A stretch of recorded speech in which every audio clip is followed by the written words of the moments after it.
세상 사람들의 판단의 기준은 세상입니다. 만약 저택과 초가집이 불이 났다고 하면 여러분 한번 생각을 해보세요. 어떤 것이 더 아까울까요? 지금 대저택 옆에 작은 초가집이 있어요. 불이 활활 타는데 사람들은 어느 것을 보고 있을까요? 사람들은 아마 초가집보다는 대저택을 보고 있을 것입니다. 크기와 소유에 따라서 사람들의 관심이 다른 것은 사람의 행복조차도 세상의 잣대로 만들어지기 때문입니다. 집의 크기만 다를 뿐이죠. 가족들이 유일하게 쉴 수 있는 공간도 똑같습니다. 먹고 마시고 정을 나누는 안전한 보금자리라는 것도 같지만 사람들의 생각은 아예 다른 것입니다. 하지만 하나님께서는 눈에 보이는 것이 전부가 아니라고 말씀을 하시면서 보이는 것을 위해서 보이지 않는 것을 소홀히 하지 마라 라고 말씀을 하셨어요. 세상을 위해서 복음을 무시하지 마라 라고 말씀하신 거죠. 사람들이 볼 때 큰 빌딩 안에서 내가 건물주야, 뭐 요새 그 소원이 건물주라면요, 건물주야 라고 말하는 것과 저는요 저 작은 교회 다니고 있어요. 그럼 사람들이 어떻게 생각을 해요? 가난하구나 라는 생각을 한단 말이죠. 그러나 그 사람의 인생 전체를 볼 때는 하나님과 함께 하시는 그 사람의 인생이 훨씬 안전하다는 것입니다. 하나님께 처녀 이스라엘이라고 불릴 만큼 이스라엘은 사랑을 받은 민족입니다. 하나님을 경외하지 않았어요. 그런 민족이. 자, 내가 자식을 너무나 사랑하는데 그 자식이 부모를 경외하지 않는다면 그 부모의 마음은 아주 비참할 것입니다. 그들은 우상을 숭배하는 악한 신앙을 가지고 있었습니다. 이스라엘의 악행을 보신 하나님께서는 보다 못해 심판의 손을 드신 거예요. 아모스 선지자는 하나님의 심판이 임하면 얼마나 고통스러울지, 그 아픔이 얼마나 클지 알기 때문에 그 아픔을 애가로 지어서 불렀습니다. 에레미야가 애가를 지어서 부른 것처럼 예언자들은 성읍과 백성과 나라가 죽음에 직면했을 때 애가를 지어서 불렀다고 합니다. 1절에서 3절을 보면 이스라엘 족속아 내가 너희에 대하여 애가를 지은 이 말을 들으라. 처녀 이스라엘이 엎드려졌으며 다시 일어나지 못하리로다. 자기 땅에 던지우며 일으킬 자가 없으리로다. 주 여호와께서 이와 같이 말씀하시되 이스라엘 중에서 1000명이 행군을 나갔던 성읍에 100명만 남고 100명이 행군을 나갔던 성읍에는 10명만 남으리라 하셨느니라. 뭐예요? 다 죽는다는 얘기를 하고 있죠. 하나님의 심판을 무시하고 오직 자신들의 부귀영화를 위해서 살고 있던 그 이스라엘을 향해 애가를 지어서 부른다는 것은 어쩌면 선지자의 말을 듣기 싫어하는 이스라엘의 입장에서는 어이가 없는 일일 수도 있습니다. 아쉬울 것이 없다 말이죠. 풍족한 자신들에게 너희들이 가진 모든 것을 빼앗기게 될 거야 라고 말하고 있어요. 너희들은 먹을 것이 없어서 구걸하게 될 것이다 라고 말하고 있습니다. 이처럼 너무 풍족해서 교만해진 세상을 향해서 우리 성도들이 말하기를 자, 심판과 재림이 있을 것입니다. 그래서 당신들이 가진 것 다 한 가지도 가져갈 수 없이 하나님께서 임하실 것입니다. 당신들이 예수 그리스도를 믿지 않으면 심판을 받을 것입니다 라고 전하면 그들은 어떻게 합니까? 조롱한다 말이죠. 자기가 지금 못 사니까 저런 말을 하는 거야 라고 말을 하는 거죠. 사람들은요 절대로 종말을 믿지 않습니다. 예수 그리스도의 재림을 믿지 않아요. 왜? 이 땅에서 살면 그만이지 죽으면 그만이야 라고 얘기를 합니다. 그러나 사람들이 믿든 믿지 않든 심판은 반드시 있다는 거예요. 하나님께서는 사람들이 높이 쌓은 바벨탑을 한순간에 부셔버렸습니다. 이것은 실제로 있었던 일이지요. 그들이 한 개의 언어로 하나님을 대항을 하자 서로 소통할 수 없도록 만국어를 만들어서 그들을 사방으로 흩어버렸습니다. 그러니까 뭐예요? 지금 우리가 영어 공부를 시키느라고 아주 난리잖아요. 지금 서로 언어가 다른 것은 인간들이 하나님께 죄를 지었다는 증거입니다. 그래서 얼마나 많은 언어들이 있어요, 이 땅에. 정말 굉장하지 않습니까? 그 언어를 만드신 하나님께서는 인간들의 죄가 이렇게 무서운 거야 라고 알려주시기 위해서 그 만국어를 만들어서 모든 사람들을 바벨탑 아래서 한 언어를 가지고 하나님을 대항하자, 우리가 탑을 쌓자, 우리가 이렇게 힘이 있는 자들이야, 그 사람들에게 각자의 말을 주셔서 다 흩어버렸다는 것입니다. 세상 사람들이 수단과 방법을 가리지 않고 힘을 합친다고 해도 전능하신 하나님을 절대로 대항할 수가 없습니다. 그럼 뭐예요? 반대로 얘기하면 우리가 모두 힘을 합쳐도 안 되는 일을 하나님께서 하시면 된다는 얘기입니다. 성도들은 후자를 믿고 사는 거지요. 죽도록 재물을 쌓아도 한순간에 헛되게 하시는 분이 하나님인데 사람들은 아직도 자신들을 위해서 바벨탑을 쌓고 있습니다. 이사야 47장 1절 처녀딸 바벨론이여 내려와서 티끌에 앉으라. 딸 갈대하여 보좌가 없어졌으니 땅에 앉으라. 내가 다시는 곱고 아립답다 일컬음을 받지 못할 것입니다. 이사야 선지자는 한 번도 외적에게 정복을 당해본 적이 없는 강한 바벨론에게 하나님의 심판이 너희들에게 임할 거야 라고 전했습니다. 지금 아모스가 이스라엘을 향해서 애가를 부르면서 안타까워하는 그 마음으로 전했단 말이죠. 여러분, 선지자는요 이스라엘 백성만 사랑하는 사람들이 아닙니다. 하나님께서 사랑하시는 모든 열방을 사랑하면서 그들에게 하나님의 뜻을 전하는 사람이 바로 선지자예요. 이사야 선지자의 예언대로 바벨론은 멸망했습니다. 백성들은 포로로 끌려가는 수치를 당하게 되었어요. 하나님께서 바벨론에게 이렇게 엄청난 심판을 내리신 이유가 있습니다. 그것은 하나님께서 바벨론을 들어서 썩은 유다를 공격하게 하셨어요. 왜? 유다를 돌이키게 하기 위해서. 근데 바벨론은 자신들이 힘이 있다고 생각을 한 것입니다. 아, 유다 정도 아무것도 아니야, 내가 짓밟아 버릴 거야 라는 생각을 가지고 예루살렘 성과 도시를 참혹하게 부수고 말았지요. 그리고 인권을 말살하는 잔혹성을 드러내면서 하나님의 백성을 학대하기 시작을 했습니다.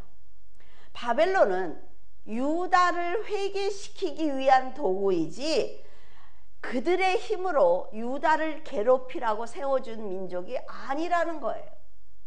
자, 이 세상에서 지금 성도들이 고난을 당하고 있습니다. 왜 고난을 당해요? 그들처럼 악하게 살고 복수하고 죄를 지어서 남의 걸 뺏으면 고난을 당할 이유가 없어요. 그러나 선하게 살아야 된다 말이죠. 죄를 짓지 않기 위해서 노력해야 된다 말이죠. 내가 지금 저 사람에게 억울함을 당하는 것을 알면서도 참아야 된다는 거예요. 그랬다고 무조건 다 뺏기라는 얘기가 아니라 그랬어요. 지혜롭게 살아야 된다는 것입니다. 그런데 세상 사람들이, 기독교인들은, 교회 다니는 사람들은 죄를 지면 안 돼. 그 사람들은 무조건 참아야 돼. 왜? 사랑의 하나님을 믿고 있으니까 내가 저 사람을 괴롭혀도 저 사람은 나를 사랑해야 돼 라는 생각을 가지고 있습니다. 그래서 기독교인들이 좀 잘못하면 어떻게 해요? 교회 다니는 사람들이 왜 저래? 라고 말한다 말이죠. 그러나 마지막 때에 하나님께서 인내하신 그 성도들을 위해서 인성이 악한 그들을 심판하시겠다라고 말씀하셨다는 것입니다. 그래서 유다를 자기 마음대로 괴롭혔던 그 바벨론은 하나님에 의해서 멸망을 받고 말았어요. 바벨론은 이라크 바그다드 남쪽으로 약 80km 떨어진 곳에 위치하고 있습니다. 바벨론 제국은 구바벨론과 신바벨론으로 나눌 수가 있지요. 구바벨론은 바벨탑을 세웠던 그 장소입니다. 그런데 신바벨론은 느부갓네살 왕이 금신상을 그 자리에 세웠어요. 그래서 구바벨론과 신바벨론으로 나뉘고 있습니다. 자, 한 곳에 바벨탑과 몇천 년 지난 다음에 금신상이 거기 세워졌어요. 그러면 여러분 어떻습니까? 악한 영은 계속 흐른다는 것을 알 수가 있단 말이죠. 그리고 부모가 선한 영을 가지면 가르칠 때 선한 것만 가르칩니다. 본이 되는 것도 선한 행위만 보여주지요. 그래서 그 선한 행위는 그대로 선한 영이 흐르게 되어 있어요. 그렇기 때문에 우리가 선한 영을 가져야 되는 이유는 내 자녀들, 그리고 내 자녀의 자녀들이 천대까지 그 선한 영이 흐르게 하기 위해서 나부터 잘해야 되는 거예요. 나부터. 이 세상에는 영원한 것은 없습니다. 지구라는 이 작은 땅덩이에 수많은 사람들이 태어나고 죽기를 반복하고 있습니다. 그 사람들이 그 한 자리에 건물을 세우고 부수기를 반복하고 있어요. 그래서 이 세상은 영원한 것이 없단 말이죠. 잠시 왔다가 가는 인생을 살면서 바벨론처럼 잔인하게 사람을 짓밟아서도 안 되며 내가 지금 아무 힘이 없다고 해서 낙심할 필요도 없습니다. 여러분들에게 말씀을 드렸죠. 하나님의 복은 이 주머니에서 빼서 이 주머니에다 넣는 것과 같아요. 그렇기 때문에 하나님의 뜻대로 하나님 앞에 서 있기만 하면 하나님께서 하십니다. 그걸 우리가 믿지 못한다는 거예요. 그걸 믿지 못한다는 거죠. 온 우주를 창조하신 전능자를 믿는 성도들은 연약한 사람들에게 사랑과 복음을 전하며 하나님을 영접할 수 있도록 하기 위해서 택함을 받은 사람들입니다. 4절에 여호와께서 이스라엘 족속에게 이와 같이 말씀하시기를 너는 나를 찾으라 그리하면 살리라. 이스라엘이 하나님의 심판을 받는 것은 명확한 사실입니다. 이제 조금 있으면 심판이 임하지요. 그래도 그 고난 가운데서 하나님을 찾고 찾은 사람들은 산다라고 말씀을 하셨어요. 왜? 내가 도와줄게. 네가 남은 자가 될 수 있도록 내가 도와줄게. 지금 온 세상이 시험 가운데 있지만 여러분이 하나님을 찾고 찾으면 살 수 있습니다. 왜냐하면 세상이 이런데 어떻게 돈을 벌어? 세상이 이렇게 악한데 어떻게 내 가족을 지킬 수가 있어? 아니요. 하나님께서는 창세기부터 지금까지 역사하신 성경을 보면 하나님께서 역사하셨고 하나님께서 보호하셨고 하나님께서 그 사람을 통해서 복음이 전하도록 하나님께서 일하셨어요. 그걸 믿으면 된다는 거죠. 지금 돌이키지 못할 정도로 타락한 이스라엘입니다. 하지만 그들이 어떻게 하면 살 수 있는지 방법을 알려주셨어요. 지금 세상은 너무나 우리가 볼 때 어때요? 너무 더럽습니다. 그 가운데 하나님의 말씀을 듣고 선하게 살 수 있는 자들에게 하나님께서 말씀하셨단 말이죠. 예수 그리스도를 믿으면 내가 너희들을 분명하게 살려줄 거야 라고 말씀하셨어요.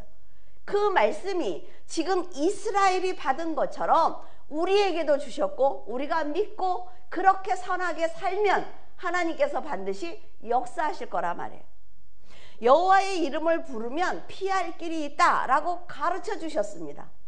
이스라엘은 너무 썩었기 때문에 심판의 경고를 듣지 않았습니다. 그런데 그 가운데서 하나님을 믿고 심판을 견뎌낸 사람들의 생명을 살려주겠다라고 말씀을 하셨어요. 그러면 기독교인들이 죽으면 안 되잖아요. 기독교인들이 교통사고로 죽으면 안 되는 것 아닙니까? 병으로 죽으면 안 되는 것 아니에요? 전쟁이 났을 때 포탄이 기독교인들을 피해가야 되는 것 아닙니까? 그런 말이 아니라 말이에요. 너희들이 하나님의 말씀을 가지고 있기 때문에 어떤 상황에서든지 내가 너희들의 영혼을 구원할 거야. 그러니까 염려하지 마. 이 세상이 너를 위협한다고 염려하지 마. 왜? 이 땅에서 너의 사명이 있으면 내가 너를 살려줄 것이고, 그리고 네가 만약 때가 다 됐으면 내가 너를 천국으로 인도할 거야. 그러니까 네가 갖고 있어야 되는 건 지금 예수 그리스도를 믿는 믿음이야. 그러니까 세상을 살면서 염려하고 두려워하지 마. 그 말씀을 하시는 거예요. 예수님께서 두 손과 두 발에 못이 박히고 채찍을 맞으셨습니다. 가시면류관을 쓰고 옆구리에 창에 찔리는 고통을 당하면서도 인내하신 것은 바로 죄인인 우리를 살리기 위해서입니다. 하나님께서는 어떤 상황에서도 생명을 살리기 위한 노력을 가장 먼저 하십니다. 그래서 하나님을 향한 믿음을 갖고 있으면 피할 길이 있단 말이죠. 여러분은 지금 하나님보다 세상에 더 가까이 있는 것은 아닙니까? 그렇다면 걸음을 멈추고 하나님을 향해서 돌이켜야만 합니다. 영원한 세계에 들어가고 싶다면 유한한 이 세상에 연연하지 말고 하나님을 찾고 찾으면 살 수 있습니다. 5절에 베델을 찾지 말며 길갈로 들어가지 말며 부엘셀바로 나아가지 말라. 길갈은 정녕 사로잡히겠고 베델은 비참하게 될 것임이라 하셨나니, 하나님께서 지명하신 베델과 길갈과 부엘셀바는 믿음의 사람들이 하나님을 만나서 기쁘시게 했던 그런 거룩한 장소입니다. 베델은 야곱이 하나님의 약속을 새롭게 받은 장소예요. 길갈은 이스라엘이 죽으면 죽으리라 라는 믿음으로 할례를 행했던 장소입니다. 부엘셀바는 아브라함과 이삭과 야곱이 모두 머물렀던 믿음의 장소이지만 하나님께서 지금 너희들은 그곳에 가지 마라 라고 말씀하고 계세요. 자, 우리가 예배로 다 함께 모입니다. 구역 예배로 모이지요. 그리고 친교하기 위해서 함께 모여요. 근데 하나님 뭐라 그러셔요? 하지 마. 예배 드리려고 모이지 마. 너희들 구역 예배 하지 마. 너희들 모임을 갖지 마. 왜? 나 싫어 라는 말씀을 지금 하고 계시는 거예요. 이스라엘 백성이라면 베델에 가야 합니다. 기독교인이라면 예배를 드려야 되지요. 길갈에서 자신의 믿음을 보여드려야 돼요. 자, 내 구역 식구들에게 내 믿음을 보여줌으로 해서 그들에게 본이 되어야 합니다. 부엘셀바에서 이삭을 바치러 길을 떠난 아브라함처럼 모든 것이 하나님의 것이라는 결단을 해야 합니다. 내 자녀지만 하나님께 드리고 하나님의 것이라는 고백을 해야 된다 말이죠. 그런데 왜 하나님께서 그곳에 가지 말라고 명령하셨을까요? 그 이유는 이스라엘의 형식적인 신앙 때문입니다. 믿음 없이 제사를 지르는 그들에게 의식적인 예배만 드릴 것이 아니라 진실한 믿음으로 하나님의 이름을 불러달라는 거예요. 베델과 길갈과 부엘셀바에 가지 말라고 하신 하나님의 지심은 뭐예요? 우상으로 더럽혀진 그곳을 너희들이 깨끗하게 해줄래? 그곳에 가서 형식적으로 하나님의 이름을 부르지 말고 진심으로 내 이름을 불러줄래? 라고 말씀하시는 거예요. 너희들이 사람들에게서 뺏은 헌금을 나에게 주지 말고 너희들이 정직하게 일해서 벌은 그 헌금을 나에게 줄래? 라고 말하는 것입니다. 베델에서 드리는 형식적인 예배는 가치 없는 예배라 말이죠. 목숨을 걸고 할례를 행했을지라도 온전한 믿음이 없는 할례는 하나님께서 인정하시지 않는 믿음입니다. 그들이 갖고 있는 신앙은 이미 기복신앙입니다. 그렇기 때문에 그들의 신앙으로 하나님의 이름을 부르지 말라고 하셨어요. 내가 세상에서 잘 살기 위해서 하나님을 믿으려면 믿지 마세요. 내가 정말 다른 사람들에게 큰 소리를 치고 그들이 나를 우러러보게 하기 위해서 하나님을 믿는다면 믿지 마세요. 왜? 하나님이 그 신앙을 인정하지 않기 때문에 그 시간만 헛되게 보내고 있는 거라 말이죠. 여러분을 함부로 대하는 사람이 여러분의 이름을 아무리 다정하게 불러도 소름 끼치도록 싫지 않습니까? 그것과 같은 거예요. 하나님이 부르지 말라는 거죠. 네가 나를 존중하지 않으면 나를 부르지 말라는 거예요. 지금도 하나님을 온전히 만나지 못한 교인들은 성경 말씀을 몰라도 괜찮다는 생각을 합니다. 교회만 다니면 나는 신앙이 있어, 나는 천국에 가 라는 착각을 하고 있습니다. 그러니까 이단에 빠지는 것입니다. 하나님이 누군지 모르니까 사람이 내가 예수야 라도 믿어요.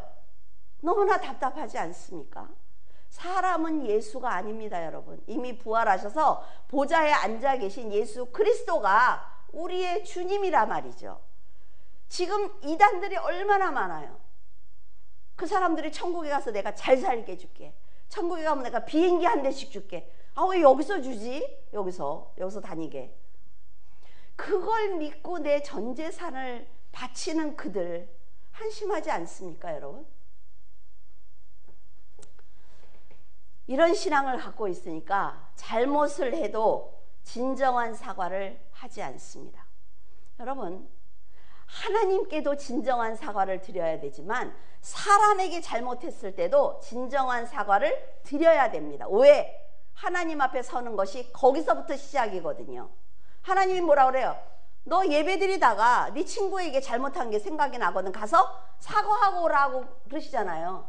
근데 우리들은 뭐 알겠지, 내가 미안해하는 거 알겠지 라는 생각을 합니다.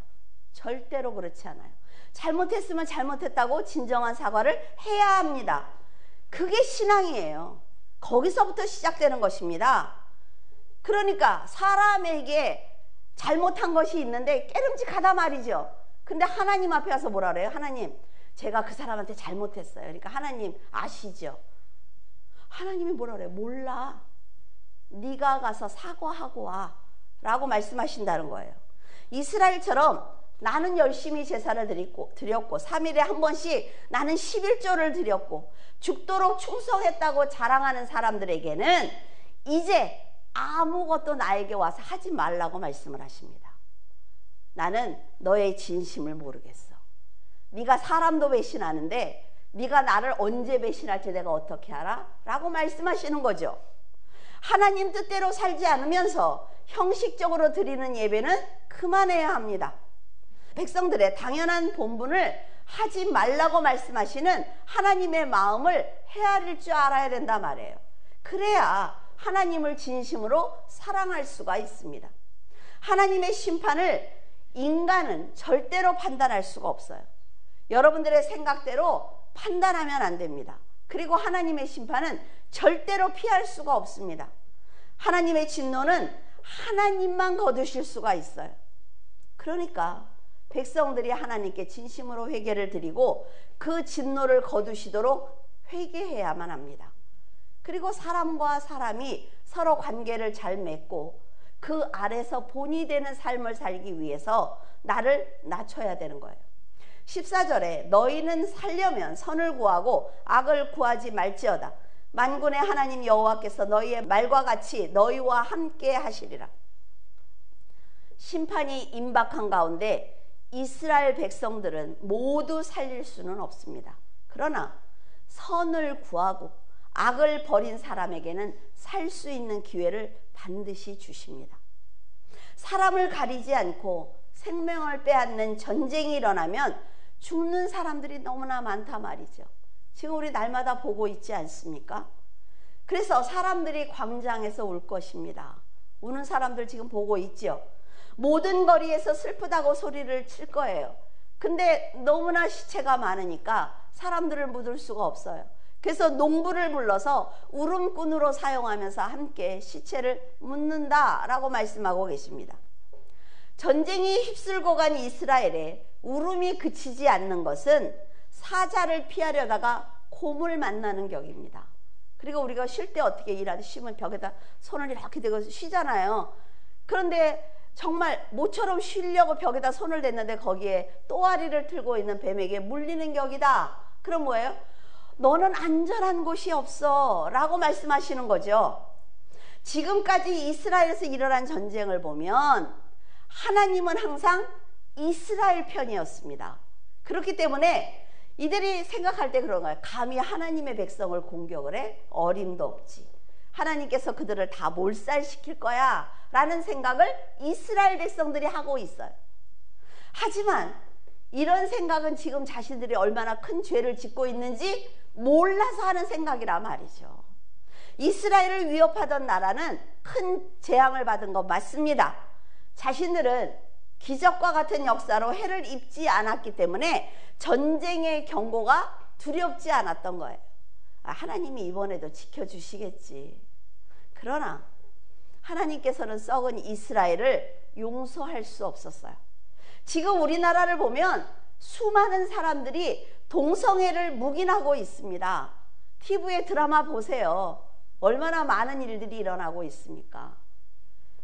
사탄을 숭배하는 사상으로 가득 찬 문화를 즐기고 있어요. 썩을 대로 썩었습니다.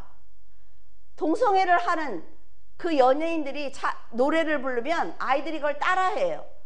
그리고 사단에게 숭배하는 그런 영상을, 동영상을 찍어서 배포를 하는데도 아이들이 그 사람들을 따라다니고 있어요.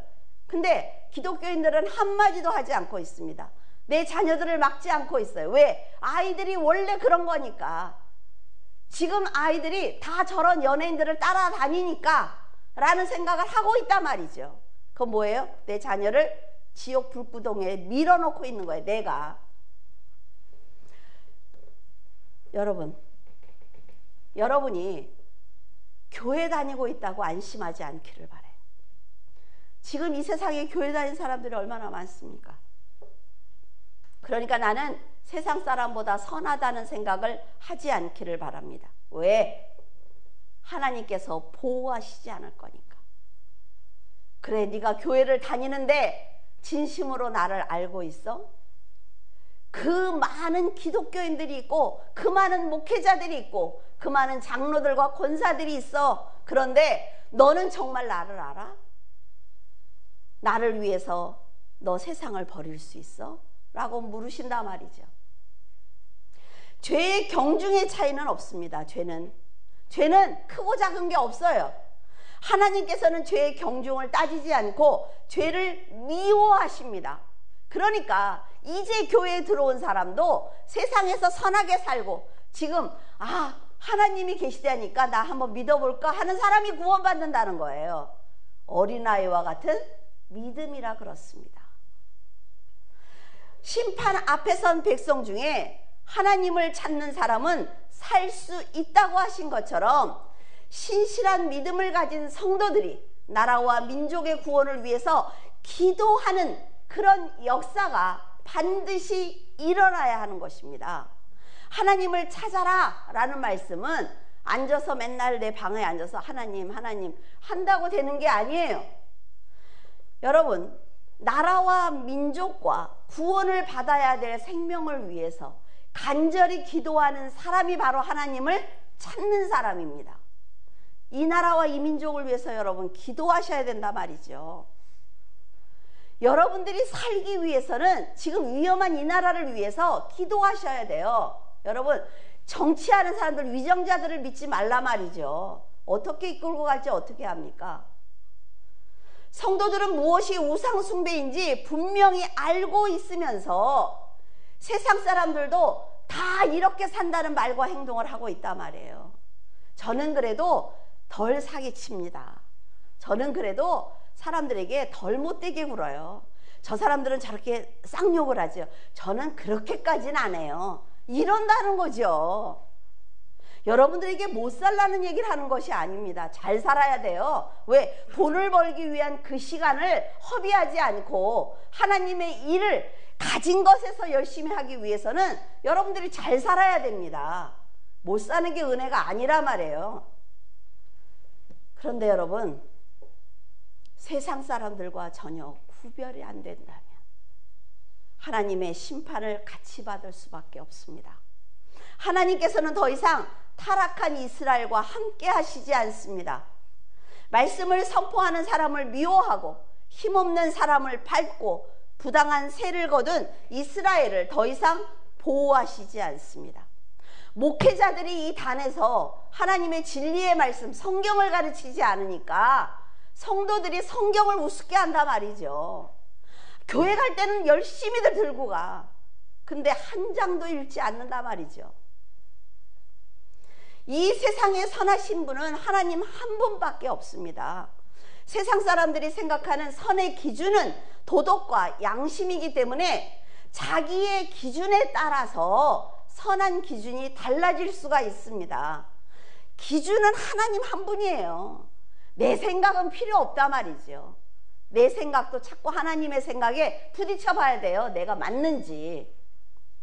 그러나 말씀을 중심에 세우면 나 자신이 악이 될 수가 있다는 거예요. 이게 진정한 회개입니다.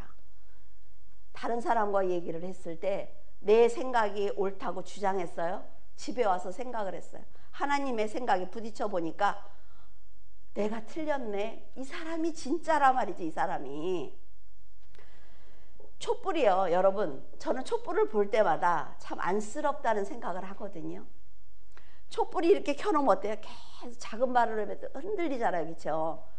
근데 우리는 또 잔인하게 후 부르면서 해피 벌스데이 노래까지 해. 근데 촛불들이 확 흔들리잖아요. 저는 항상 그걸 볼 때마다 어떻게 생각할 줄 알아요? 고난을 당한다고 생각을 합니다. 저게 나지. 작은 바람에도 흔들리는 저게 나지 라는 생각을 하거든요.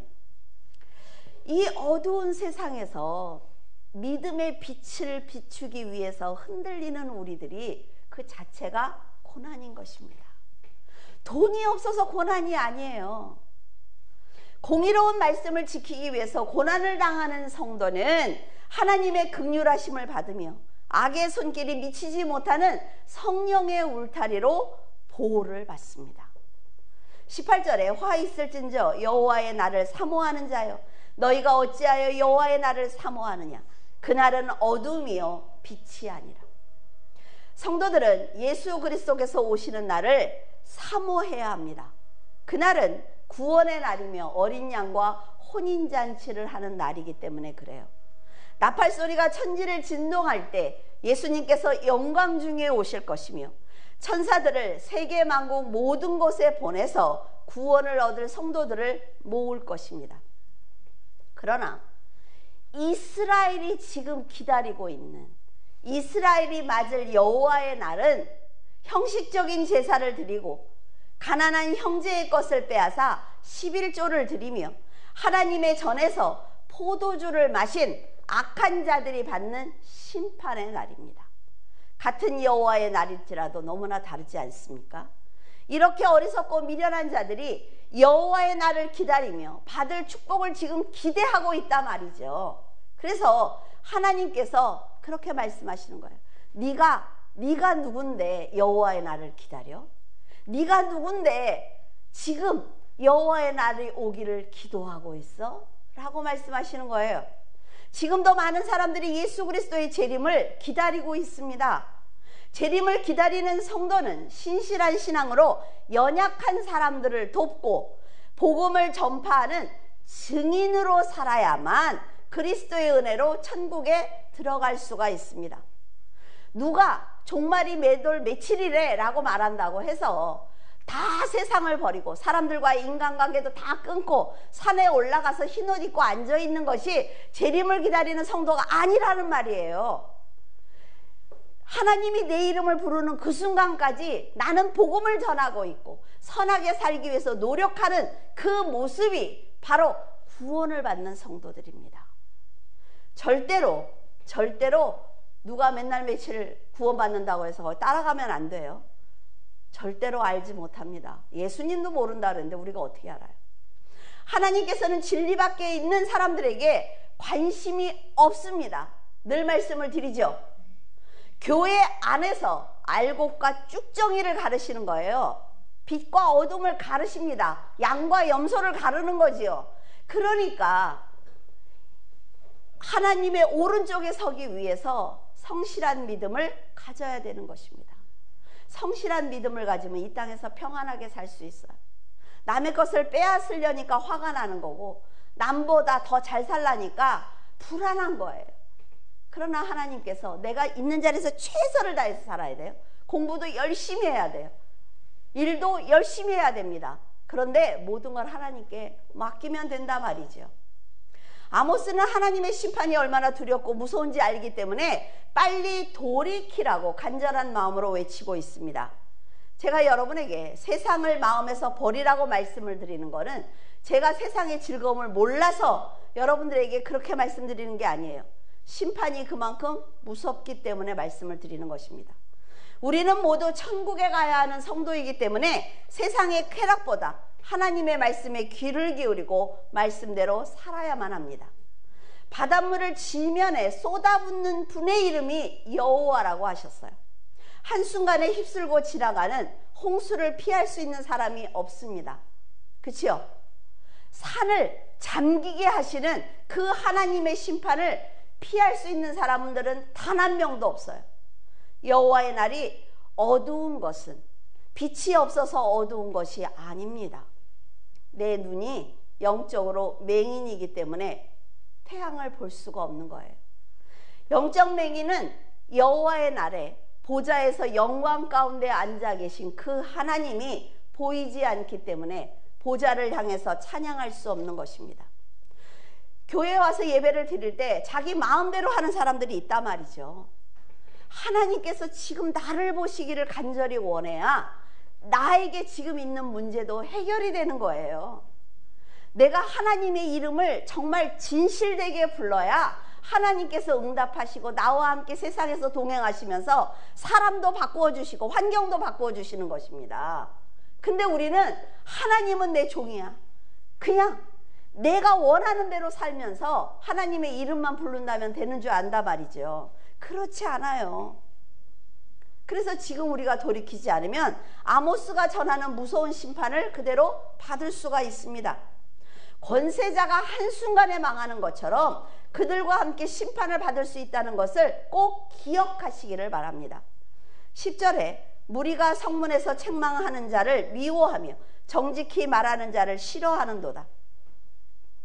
여러분이 하나님을 멀리하면요, 진리와 권면을 듣는 것이 가장 먼저 싫어집니다. 복음을 듣고도 인간의 의의를 버리지 않는다면 믿음의 형제가 자기를 위해서 권면해 준 말이 부담스러울 수 있어요. 그래서 그 사람을 안 만나려고 하지요. 이것은 화인 맞은 심령에게서 나타나는 현상입니다. 그래서 조심하셔야 돼요. 이런 심령이 되면 다른 사람들의 죄는 지적하는데 내 죄는 받기 싫어해요. 사람이 권면하면 듣기 싫어한다 말이죠.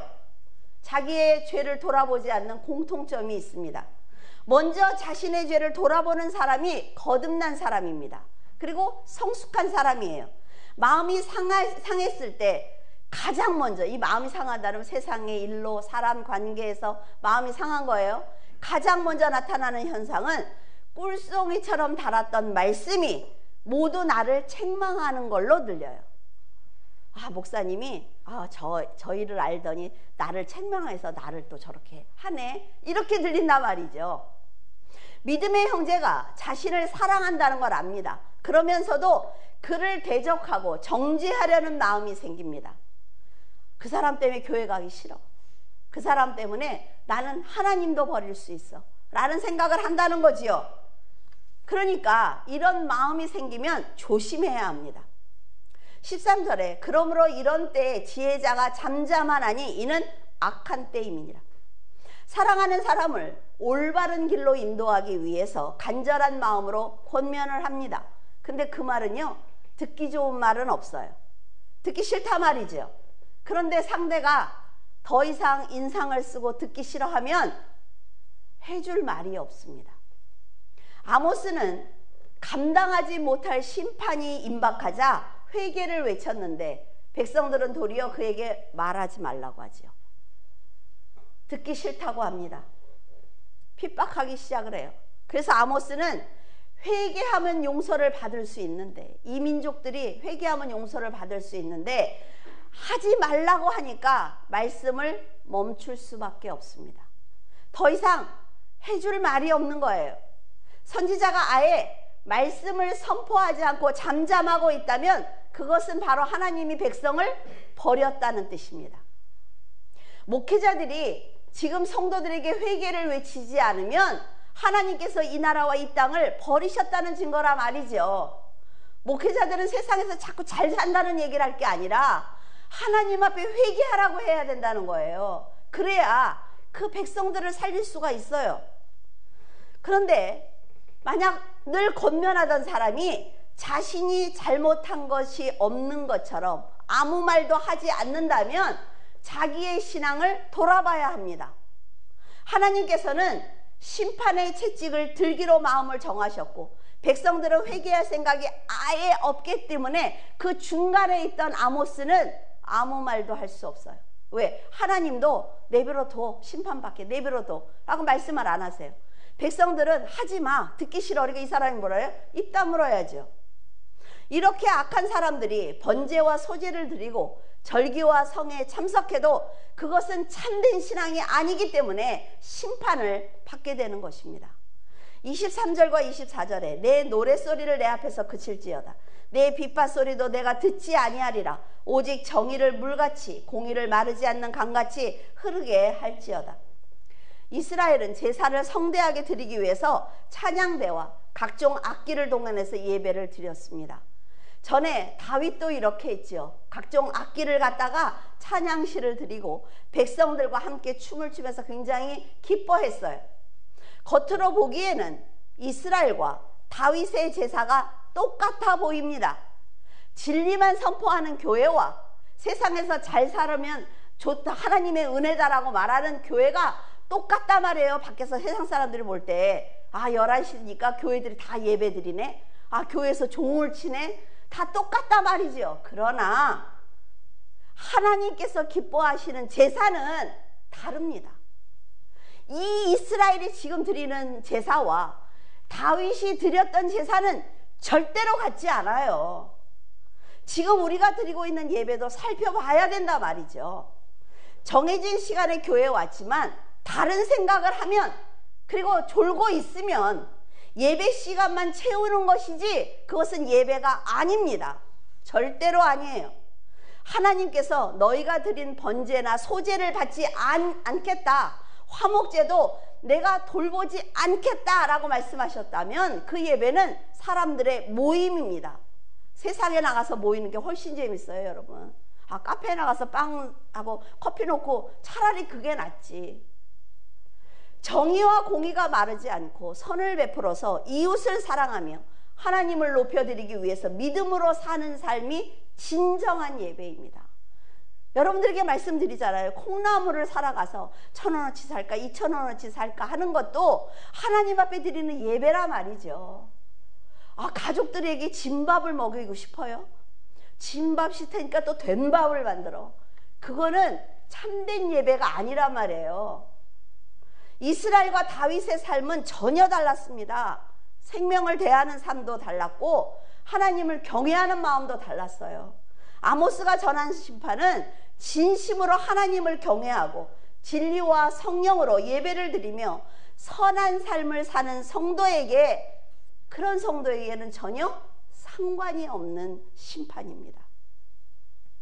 이렇게 선하게 사는 성도는 세상에서 하나님께서 심판하시기로 하신 그날 안에 독수리가 날개를 펴서 내 새끼를 품어주는 것처럼 하나님께서 분명히 내가 그렇게 할게 라는 말씀을 하셨어요. 그래서 여러분들은 예비군들하고 친해야 돼요. 왜냐하면 방공호를 알고 있거든.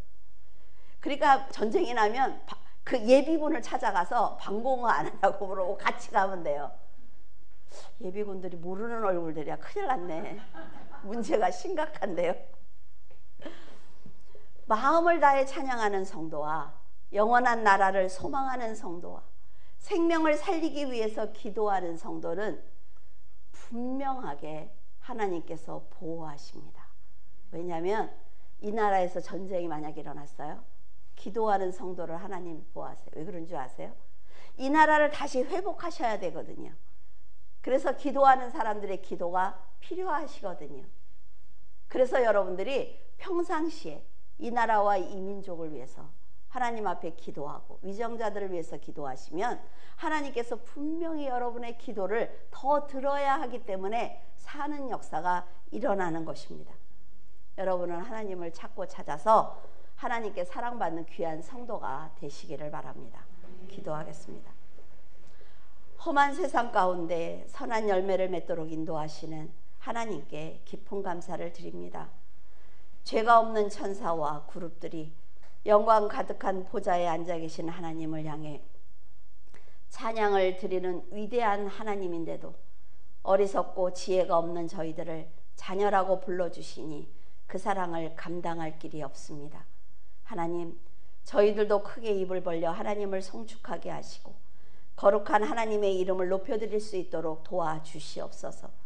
하나님, 저희들은 어리석어 잘 분별하지 못하고 있사오니 하나님의 지혜로 인도하여 주시사 세상을 올바로 분별할 수 있도록 도와주시옵소서.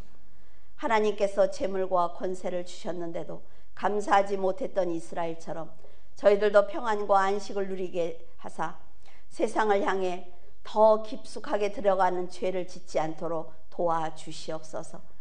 하나님, 믿음의 조상들처럼 항상 주님의 말씀을 붙들고 담대하게 선한 자리에 서게 하시고 하나님의 이름을 선포하는 성도로 살게 하여 주시옵소서.